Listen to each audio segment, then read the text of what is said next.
ফলের দোকান এখনো ভালো মতন বসেও নি কি আমরা ফল কিনতে চলে গেছি। সকাল সকাল চলে এসেছি ফল কিনতে, কিন্তু এখনো ফলের দোকান প্রপারভাবে বসানো হয়নি। তো যেইটুকু ফল পেয়েছি ওর মধ্যে একটু আঙুর আর কলা নিলাম, তেমন কোনো ভালো ফল আর লাগলো না। যেহেতু চোখে অরেঞ্জগুলো এখনো হয়নি, এগুলো নিলাম, ভাবলাম নেবো, তো বলছে যে খুবই টক, খাওয়া যাবে না। তো আর কিছু নিলাম না, যেহেতু ছেলে আমার কিছু খেতে চায় না, আর আমিও তেমনি আমি তো খাই না।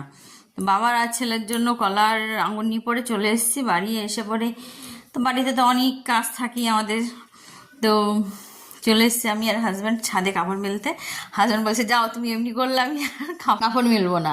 আসলে ও নিয়ে যায় যে, আমিও যখন ফ্রি আছি তখন যে যাই দুজনে হাতে হাতে লাগিয়ে পড়ে কাজটা করে নিই। তাই একটু রেকর্ডিং করছিলাম, না তুমি এখন ক্যামেরা করবে না, তুমি সরাও। তো সরিয়ে পরে যাই হোক, কাপড় মেলে নিচে চলে এলাম। নিচে এসে সবাইকে সবার জায়গা মতন রেখে দিয়ে পরে বাস সকালবেলায় নিজের প্রত্যেক দিনকার রুটিন যেটা আছে তা স্টার্ট করলাম। আর মটরশুঁটিও নিয়ে এসেছি, ভাবছিল হাজব্যান্ড বলছিল মটর কচুরি খাবে, তা তার হলো না, জানি না এখন নেক্সট কী হবে। আর এই পেয়ারা নিয়ে এসেছি পাখিকে দেব। আর এদিকে আছে পাবদা, মোরলা, চিংড়ি আর পাকাল মাছ। এই সব মাছগুলো নিয়ে পরে আজকে বাড়ি এসেছি, কিন্তু এত রকম মাছ আজকে আর করবো না। কিছু মাছ করবো আর কিছু মাছ রেখে দেবো।